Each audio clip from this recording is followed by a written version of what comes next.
Well, I hate to be the bearer of bad news, but ladies, you've been lied to. If you are new to my channel, welcome. You are just in time for me to change. I've decided to pivot this year to tell more of the stories that matter to me. I've had a lot of fun so far, so thank you if you are returning viewer. We've had a lot of fun, done a lot of fun things, and some of that general content will continue, but kind of through a new lens. So I am very excited to say that I'm going to start talking about things that really matter, are really helpful, and that might relate a little bit more.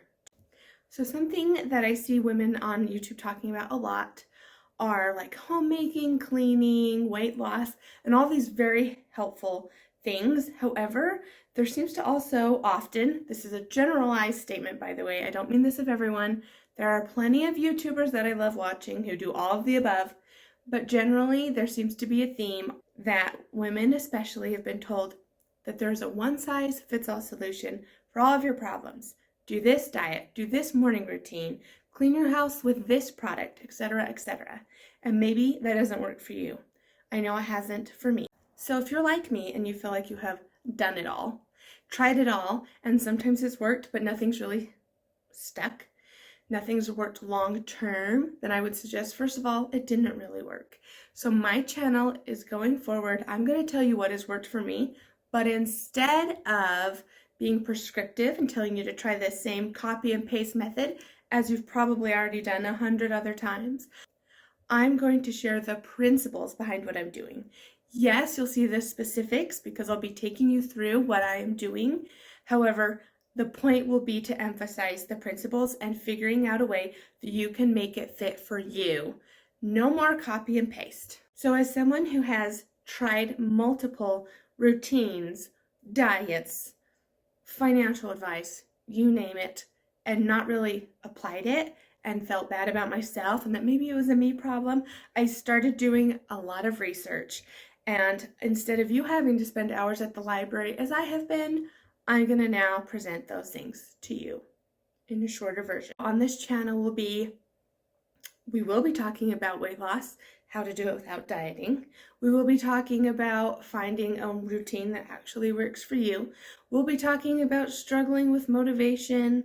Maybe you have ADHD, as I was recently diagnosed with, and figuring out how to go about life, not constantly medicated and still getting things done. Not that I'm judging you for medication. I take some here and there. My theme in my mind is restoration. I don't know that I'm going to be using that in titles because I've got to find what YouTube and the algorithm will be promoting. But the theme, to maybe stick that word in your head, is restoration. So restoration of the self, and that will be physical, mental, emotional, as well as like your environment. So we're also going to talk about sustainability, environmentalism, and home repairs, and still home decor, and recipes and baking and all the fun things and the aesthetic vibes that I have sometimes already had. I'm going to do that plus more, but with the point of, instead of just being maybe mere entertainment, to show you how you can add value to your life, restore yourself to the best version of you, even if you've been going through a hard time. Now, lest you think that I was just going to do this intro and leave you hanging, don't worry, we're getting right into my very first topic, and that is what I think you might want to hear the most, which is losing weight without the diet culture. If you want to look at this as a spectrum, on one end, we have the calorie as a calorie and a caloric deficit. And really, it doesn't matter how you get there. There are some who want you to track your calories, but you could eat ice cream all day long as you're in a deficit. There are those who say keto, paleo, Atkins, Weight Watchers, Nutrisystem, you name it. Been there, done that, tried it, probably, not all of the above, but I've been to a few rodeos here. And that's even though they all claim to do different things, the main result from all of those diets, especially the fad diets, the big names that you hear a lot, they are putting you in a caloric deficit. Then you have another school of thought that it's way more important what's in your food than how much of it you're eating.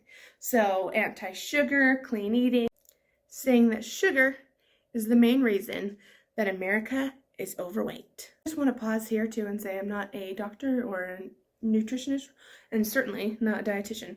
So I'm reading from people who are. It comes down to if you're eating generally well. I'm not saying to never have a Cadbury egg ever again, but if you are mostly eating vegetables and whole grains and good sources of protein and you're moving your body.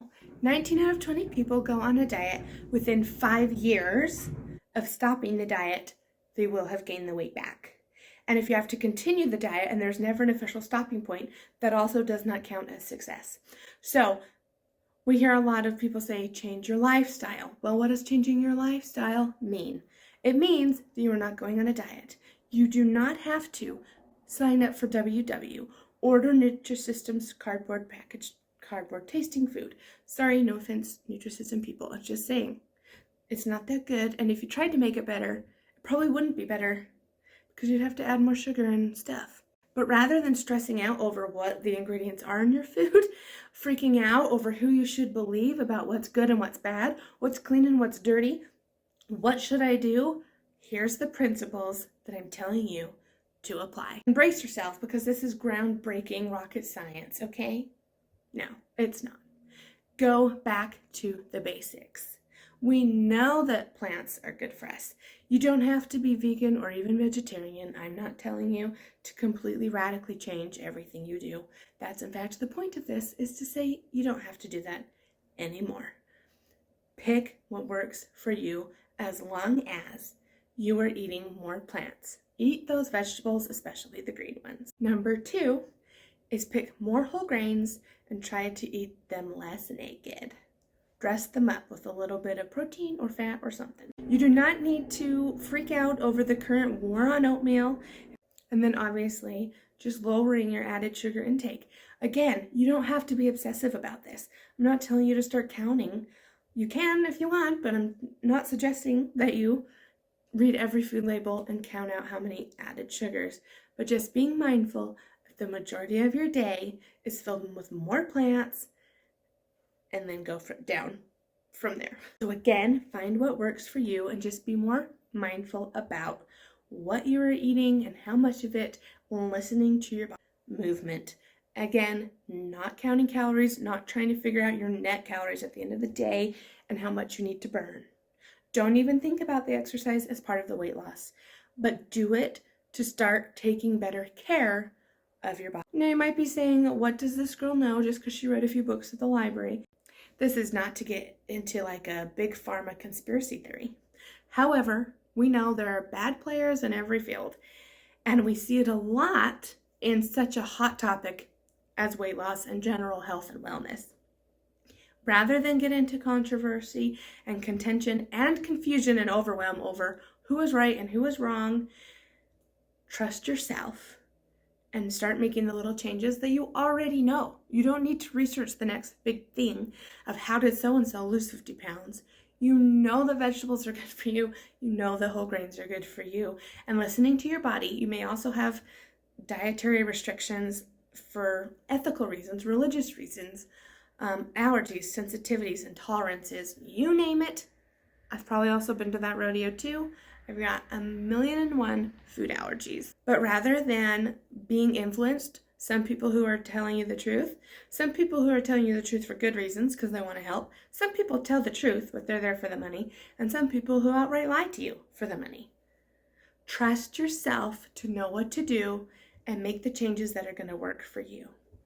And so, how do you know that these things will work? Well, I'm not going to talk any more numbers because I don't want this to be too triggering for anyone going through an eating disorder. And my point again was to get rid of listening to the diet culture and the lies that we get told as women about how we need to eat, what we're supposed to look like. If you are new here, if you want to stick around and see all my new tips and tricks for how to make things work in your life for you, hit the subscribe button, and I'll see you very soon.